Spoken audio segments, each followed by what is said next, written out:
Lição 4, recursos recomendados.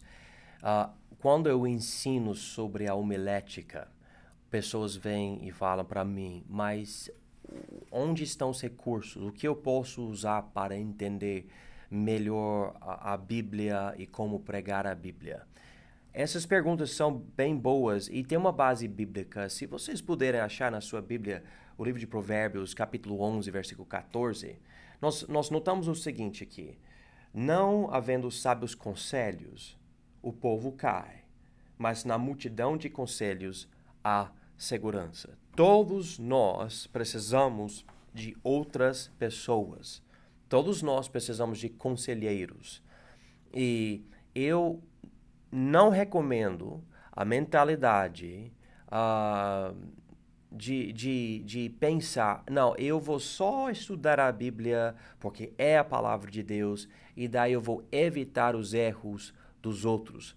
Quando você fala desse jeito, tem que entender algo. Você também é falho.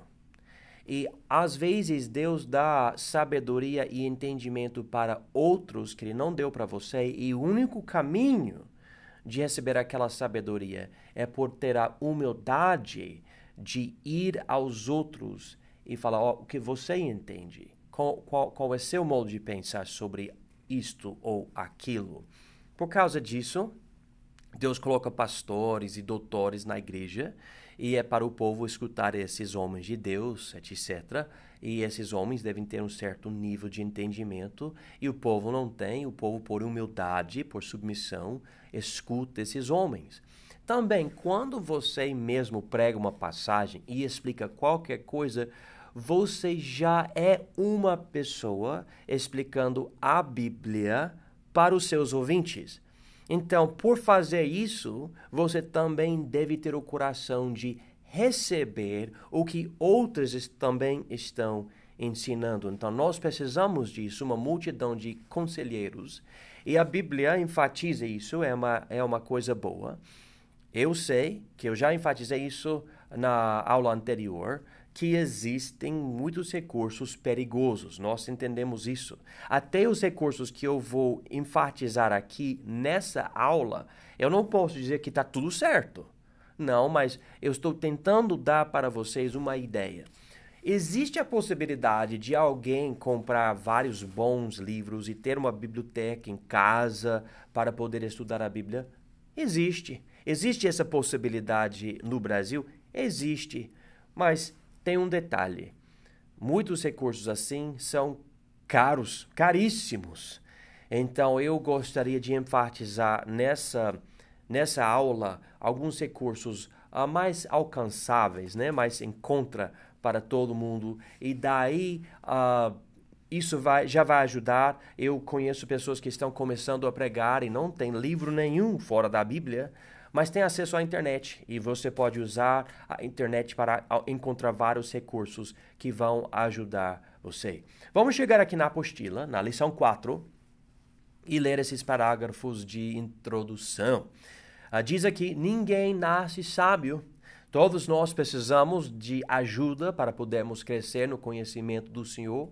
O pregador, portanto, deve usar de humildade, aproveitando os recursos fornecidos por outros para aumentar o seu entendimento do texto bíblico. As seguintes listas apresentam os tipos gerais de recursos disponíveis para ajudar o pregador a entender melhor a Bíblia e fortalecer a pregação dele. Às vezes fica necessário comprar esses recursos, mas também existem bons recursos gratuitos na internet. É sempre importante, porém, discernir a fonte de cada recurso e, acima de tudo, perceber que somente a Bíblia está sem erros. Então, lê vários livros, mas lê muito mais a Bíblia, né? Os livros vão ajudar aqui ou ali, mas se você continuar a passar bastante tempo com a palavra de Deus, você vai muito melhor poder discernir o certo e o errado, a verdade e todas as mentiras. Agora, o que eu estou dando para vocês não é somente alguns recursos específicos, mas também umas ideias gerais, porque muita pessoa nem entende quais tipos de recursos existem que podem ajudar bastante você no preparo de uma pregação, de uma mensagem, de uma lição. Então, note aqui esses livros marcados aqui na apostila. Tem primeiro dicionários das línguas originais. E tem dicionários que vão explicando o hebraico do Velho Testamento e o grego do Novo Testamento. E olha, se você fala outras línguas, como por exemplo o inglês, há mais recursos ainda disponíveis. E se não, você vai continuando com o português e tem recursos mesmo assim para ajudar você. Mas você vai lendo palavras e você pode procurar na internet sobre o grego ou hebraico de uma passagem. Também, não esquece da sua língua. Procure um dicionário português. Você vê uma palavra, você não entende a palavra no próprio português, então procure um dicionário na internet e vai analisando aquela palavra, considerando o significado. Se na definição daquela palavra você encontra outra palavra que você não entende, já aconteceu comigo, procure aquela palavra, entenda aquela palavra para poder entender a primeira palavra que você queria e precisava entender. Então, aproveite os dicionários disponíveis para você. Isso vai ajudar bastante. Um vocabulário aumentado vai fazer você ser um pregador bem mais potente, bem mais inteligível e organizado. Também, comentários. Eu gosto de ler comentários. Comentários são livros, comentários bíblicos, né? Livros escritos por homens de Deus que estudavam bastante a Bíblia e escreviam as conclusões deles. E tem, hoje em dia, vários tipos de comentários. E vou falar, tem comentários extremamente antigos até comentários modernos. E cada comentário vai ser um ponto de vista. Vai ter, por exemplo, um é arminiano, outro calvinista, outro é dispensacionalista, outro é hiperdispensacionalista, outro é de uma seita, isso, aquilo. Por causa dessa variedade e o perigo de errar, muitos pregadores falam, então eu não vou ler nada, porque eu não quero me confundir. Eu entendo. Mas por pesquisar um pouco a fonte de um comentário, por conversar com um homem de Deus que já estuda bastante, ele pode até recomendar para você algo aqui, algo ali. Isso ajuda bastante. Eu coloquei alguns exemplos no novo comentário da Bíblia em Matthew Henry. Esse Matthew Henry é muitíssimo bom. O Spurgeon, ele leu, se eu não me engano, esse comentário de todo o versículo da Bíblia, ele leu esse comentário 2 vezes. É enorme. Eu tenho uma cópia. É muito, muito grosso o comentário. Muito bom. Mas alguém fala, ele era puritano, então ele era calvinista. E muitos outros são calvinistas também nesse mundo. Mas se você puder comer a carne e cuspir os ossos, você vai aprender muito através dele e através de vários outros comentários também. E eu vou falar algo para você. Calvinismo não afeta todo o versículo da Bíblia, só em certos pontos. E isso, se você tiver a habilidade de falar, olha, eu vou ler com cautela, eu vou ler com cuidado, né, o que ele fala, você vai ganhar muito. Ele é um dos melhores comentários que existe. E eu nem sou calvinista, né? Mas eu estou recomendando. E eu sou muito firme nisso. Eu sou biblicista, que é outra discussão, né? Mas tem outros também que você pode aproveitar. Mas eu estou mostrando para vocês alguns aqui para dar uma ideia, sem procurar defender muito alguém, porque eu não estou dizendo, eu gosto de tudo que ele fala. Não estou falando isso. Eu não estou falando que não há perigo aqui ou ali, mas é igual um carro. Você vai usar o seu carro? Vou usar. Mas há perigo na estrada? Exatamente, mas você vai usar. Exatamente. Então, existem certas coisas que vão ter perigo e nós precisamos dirigir com certa cautela, né? Tendo cuidado na estrada dos comentários. Mas, então, tem alguns tipos. Eu escrevi aqui 7 tipos diferentes de comentários. O primeiro comentário é o devocional. Matthew Henry, esse homem, era muito devocional. É incrível, porque ele consegue achar algo maravilhoso que poderia ser pregado no púlpito em quase todo o versículo da Bíblia. E então, o jeito dele de mostrar realmente o Espírito de Deus por trás das palavras é maravilhoso. É tipo, cada versículo é uma pregação. Muito, muito bom o comentário dele. E tem outros comentários devocionais que existem também. É um tipo, né? Segundo tipo aqui, o que dá o contexto cultural, né? E tem alguns livros que enfatizam os costumes dos povos antigos, que mais? A cultura, né? O jeito, essas coisas. E às vezes você lê sobre algo na Bíblia e você fica, mas por que isso, né? Tipo, por que o povo fazia isso? Não faz sentido, é meio estranho isso, né?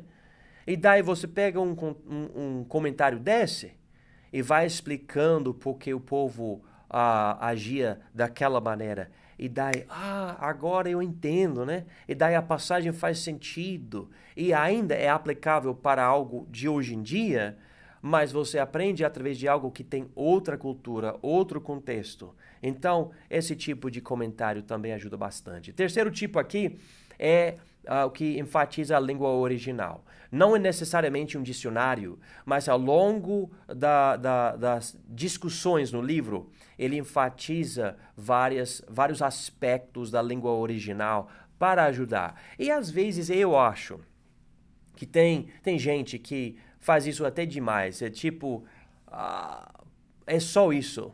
E às vezes fica tão enfatizando isso, parece que a única maneira de entender a Bíblia é através das línguas originais. Tipo, o português não é suficiente para alguém entender a vontade de Deus. E eu não sou a favor desse tipo de mentalidade. Então, tenha cautela com esse tipo de comentário. É bom, ajuda bastante. Sim, claro, dê para você melhor entendimento, com certeza. Mas, ao mesmo tempo, não chega à conclusão que, tipo, nós não temos a palavra de Deus em português, porque nós temos. Aqui é maravilhoso. Então, aproveite a sua Bíblia em português, mas às vezes é bom ver o que a língua original enfatiza. Número 4, um comentário crítico. Um comentário crítico pode ser o lado bom e o lado ruim. O lado bom é que vai analisando quem escreveu, quando escreveu, como escreveu, esse tipo de coisa que dá o contexto, a maneira linguística do escritor e vários detalhes assim. E fala mais sobre a própria Bíblia do que o conteúdo da Bíblia. O lado ruim disto é que às vezes a pessoa acaba negando que a Bíblia é sobrenatural, que Deus faz milagres e se torna algo extremamente acadêmico. Tenha cuidado com isso. Eu não digo que não há valor nenhum em certas coisas que tem a ver com um comentário crítico, mas tenha muito cuidado com esse tipo de coisa. Número 5, um comentário teológico. O comentário teológico vai enfatizar mais a teologia, né? O que nós aprendemos sobre Deus, sobre Cristo, sobre a salvação, sobre qualquer coisa que se encontra nas aulas sobre a teologia sistemática. Pode ser bem útil. Eu sempre percebo algo que eu quero enfatizar. Infelizmente, tem textos sobre teologia sistemática e tudo que pegam qualquer versículo que fala uma coisinha sobre aquilo, sobre um ponto de doutrina, um ponto de teologia, e tira do contexto, isolando o versículo, e realmente não é exatamente o que o passagem está dizendo. Então tem que ter cuidado. Cada vez que um comentário fica citando versículo, amém, isso é bom. Mas se é isolado, você não pega o contexto do versículo e você pode acabar não entendendo bem o versículo, mal interpretando ou não interpretando bem o que Deus colocou ali. Então, cuidado com isso. Mas entender a teologia da Bíblia é muito bom. Então, esse tipo de comentário pode ajudar. Um comentário apologético, né? Esse daqui vai procurar defender coisas da Bíblia que muitos acabam querendo criticar ou negar da Bíblia. Não é verdade isso, porque a ciência diz isso, ou nós sabemos daquilo, então essa Bíblia não é verdade, a Bíblia não é verdade, não fala a verdade, as pessoas falam, né? Então, um comentário apologético vai mostrar argumentos bons e sólidos para você poder defender, por exemplo, que a Terra foi criada por Deus, que a Terra é jovem, que o dilúvio realmente aconteceu, que Jesus realmente ressuscitou, esse tipo de coisa. Então, é um comentário apologético. O comentário apologético ajuda bastante em certos lugares onde tem muitas universidades, onde tem pessoas que são ateus ou agnósticos, mas em muitos lugares, especialmente do Brasil e outros lugares, por exemplo, Angola, Moçambique, tudo, tem muita gente que todo mundo crê na Bíblia. Eles falam que 97%, desculpa, da população brasileira crê em Deus. Então, esses argumentos do comentário apologético são bons, mas nem sempre muito necessários para um povo que já crê em Deus, já crê que a Bíblia é a palavra de Deus, né? Então, é bom discernir isto. E o sétimo tipo é o comentário temático, basicamente pegando temas e mostrando coisas assim. Muito bom, muito bom. Não tenho muito para dizer sobre isso, mas nem sempre tratam toda parte do texto. Estão mais enfatizando algo geral, um tema da passagem. Outro recurso, outro livro, são Bíblias de estudo. Uma Bíblia de estudo vai ser a Bíblia que inclui anotações de alguns escritores. E a ênfase que eles escolhem pode ser algo que tem a ver com todos esses comentários, tipos de comentário que eu enfatizei anteriormente. Então, tem LTT, que enfatiza muito uma tradução literal da Bíblia, ou Thomas Nelson, que é uma outra, eu acho que saiu recentemente, e tem vários outros de estudo. Tenha cuidado, como com todos esses comentários, pode existir uma Bíblia de estudo que tem algo que está querendo direcionar o seu entendimento para algo fora da Bíblia. Cuidado com isso, mas tem várias Bíblias de estudo que são bem úteis. E número 5, livros de dicas e conselhos. E tem livros escritos só para ajudar, né? E são bons livros e você pode aproveitar também esse tipo de coisa. E esse número 5 inclui bastante coisa. Mas eu coloquei aqui só para ajudar. Agora, é 2023, quando eu estou gravando esse vídeo. E a internet está cheia de recursos. Cheia. Cuidado. Na internet, você sabe, tem muita coisa que não presta. Mas tem coisas que você pode aproveitar. Deixa eu só ler rapidinho essas coisas aqui e talvez dar umas dicas. Número 1, o texto da ACF. Para mim, a ACF da Trinitariana é o que você deve usar. E eu enfatizo, eu uso, tem sido maravilhoso. O povo vem para a nossa igreja de outros lugares e tem outra Bíblia. Eu não brigo com ninguém, mas logo a pessoa vem para mim, eu quero a Bíblia que você usa. E eu falo, tudo bem. E nós temos, e nós passamos para a pessoa usa a nossa Bíblia. É uma tradução excelente. Então, eu uso, e para eu poder esboçar, como nós aprendemos na aula anterior, eu vou no site da Trinitariana, diz aqui biblias.com.br, a ACF Online. Eu vou ali, eu vou abaixar ou copiar, na verdade, a passagem, eu vou colar no meu software que eu uso e daí eu vou esboçando aquela passagem. Então, eu recomendo para você poder estudar, é uma tradução excelente, você vai querer aproveitar. Número 2, a Bíblia interlinear. E essa é uma coisa que eu gostaria que existisse mais no Brasil, mais na língua portuguesa, mas é uma forma de poder estudar as línguas originais dentro das passagens. Então você tem, por exemplo, inglês e hebraico ou português e grego, algo assim para poder comparar. Existe ainda uma maneira, eu vou tentar explicar isso, uma maneira de você aproveitar um recurso que tem no inglês, um dia, talvez no português. Mas esse site aqui, número 2, BibleHub, né? .com. E eu faço o seguinte, eu vou digitar uma referência bíblica, por exemplo, Gênesis 1:1. Gênesis 1:1 está no Velho Testamento, então eu escrevo Gênesis 1:1 e depois eu escrevo a palavra Hebrew, no inglês. Hebrew, que quer dizer hebraico. Ou se é um Novo Testamento, pode ser João 3:16, eu escrevo a palavra Greek, que é a palavra grego, né? Tá vendo aqui na apostila? E quando eu escrevo isso, uma das primeiras coisas que aparece no Google é um link que eu posso clicar e vai mostrar para mim todas as palavras do versículo, com todas as palavras na língua original. E eu vou poder clicar na palavra e escolher as definições da língua original. Eu faço isso no inglês. Você fala, mas eu não falo inglês, então não vai dar certo para mim. Calma.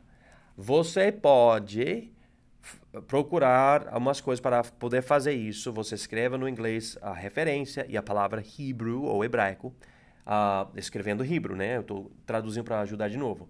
Ou a referência bíblica do Novo Testamento com a palavra inglesa Greek. E daí, quando aparece algo, você vai analisando, você pode usar seu dicionário de inglês e português e você acha a palavra que você quer. E daí você vai pesquisando e você acha as definições e você pode pesquisar coisas com seu dicionário ou você pode usar um tradutor, né, como Google Translate ou algo assim.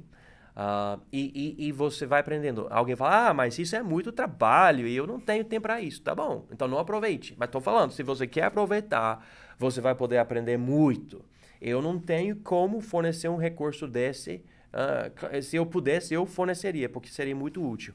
Mas é uma oportunidade para você poder entender melhor as línguas originais. Alguém fala, mas então eu acho melhor eu aprender inglês mesmo. Tudo bem.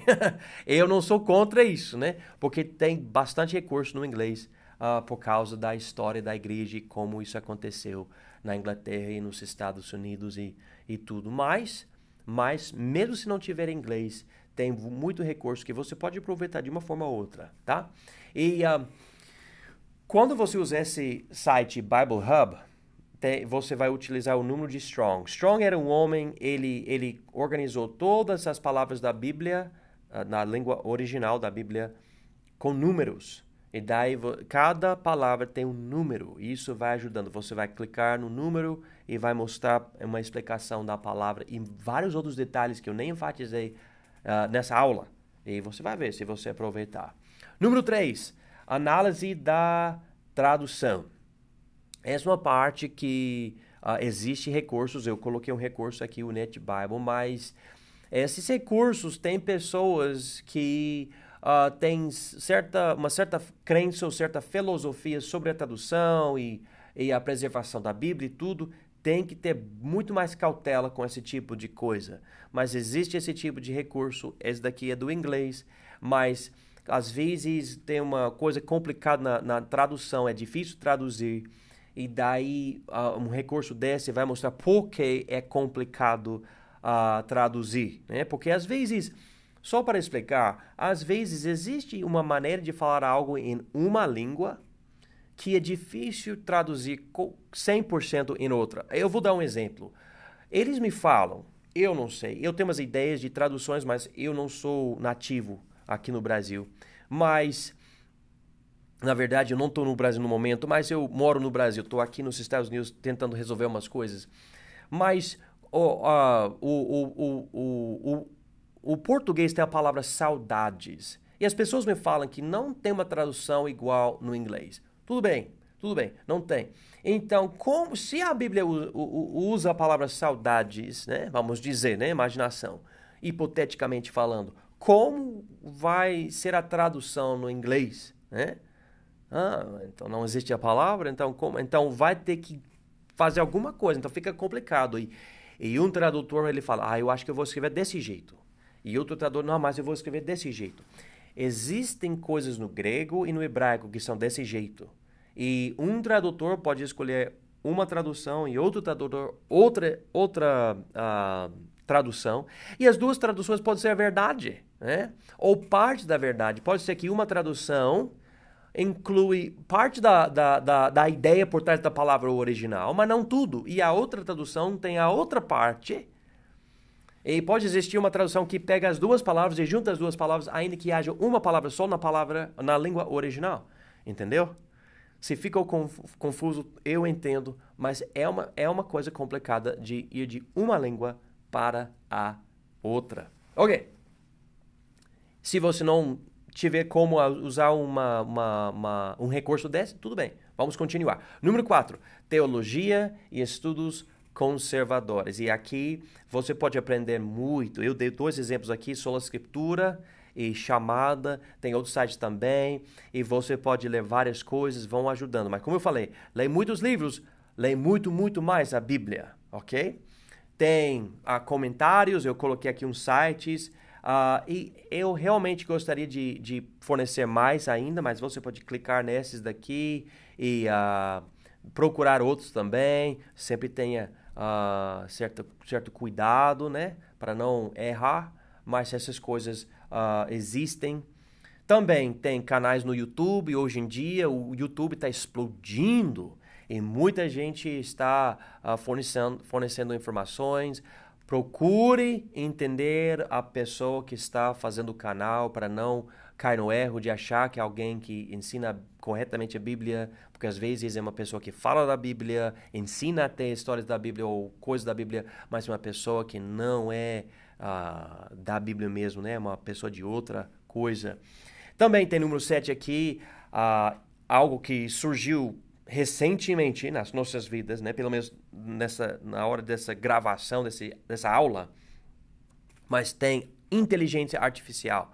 Eu já estou vendo como isso pode dar uma grande vantagem para alguém que gosta de estudar e não tem dinheiro, né? E você pode escrever perguntas sobre uma passagem, você pode pedir para analisar certas fontes e tudo, e pesquisar isso, aquilo. O Chat GPT e o Bing Chat. O Bing Chat, no momento, eu acho melhor do que o Chat GPT, porque o Bing Chat tem como apontar para vários recursos, tipo sites na internet. Então, eu recomendo melhor o Bing. Mas os dois têm certas vantagens. Tem o Bard também do Google e tem outros também que existem. Mas eu estou enfatizando isso daqui. Você pode conversar sobre um versículo, sobre uma pessoa na Bíblia, qualquer coisa da Bíblia, a língua original. Há muita coisa. E se você não entende a resposta da inteligência artificial, você pode escrever uma pergunta. Olha, explica o que você falou, que eu não entendi. Né? Fala mais simples, de uma forma mais simples para mim, para eu entender. E vai tentar fazer isso para você. E ajuda bastante. Então, uma novidade. Não, por favor, mas não cai no erro de pedir para a inteligência artificial escrever um sermão para você poder pregar. Porque vai tentar, em 20 segundos você já tem uma mensagem inteira sobre qualquer parte da Bíblia. É só pedir. Só que o problema, muitas vezes, tem coisas erradas aqui ou ali, tem que tomar cuidado. Né? E eu pedi para o Bing me dar uma lista dos eu sous de Jesus, porque Jesus fala, eu sou a porta, sou o bom pastor, eu sou o caminho. E eu falei, ok, chat, dá para mim uma lista de tudo isso. E em uma das coisas disse que Jesus tinha falado, eu sou o vinho. O vinho? Eu falei, peraí, a Bíblia não fala isso, e não fala mesmo, mas não sei porquê. Mas a inteligência artificial me disse que Jesus disse, eu sou o vinho. Então, tem que tomar cuidado. Agora, número 8, tem ferramentas evangelísticas, né? Coisas para ajudar no seu próprio evangelismo. Essa é a pregação que você faz com alguém não salvo na rua ou dentro da igreja, mas você está querendo ganhar para Cristo. E o nosso site, conhecendodeus.com.br, é um recurso que tem bastante coisa. E isso vai ajudar você na sua pregação evangelística. E tem links também para vários outros sites conservadores que podem ajudar. Então aproveite, conhecendodeus.com.br. Iniciamos esse site em 2007 e pode ajudar você, tá bom? Muito obrigado. Se precisar, volte para o início dessa aula para assistir de novo. E se tiver dúvida, pode entrar em contato comigo. Essa vez eu não posso prometer que eu vou ter muitas informações sobre tudo isso, mas eu queria dar uma ideia geral para você ter noção. Existem recursos que você pode aproveitar, tá bom? Deus abençoe.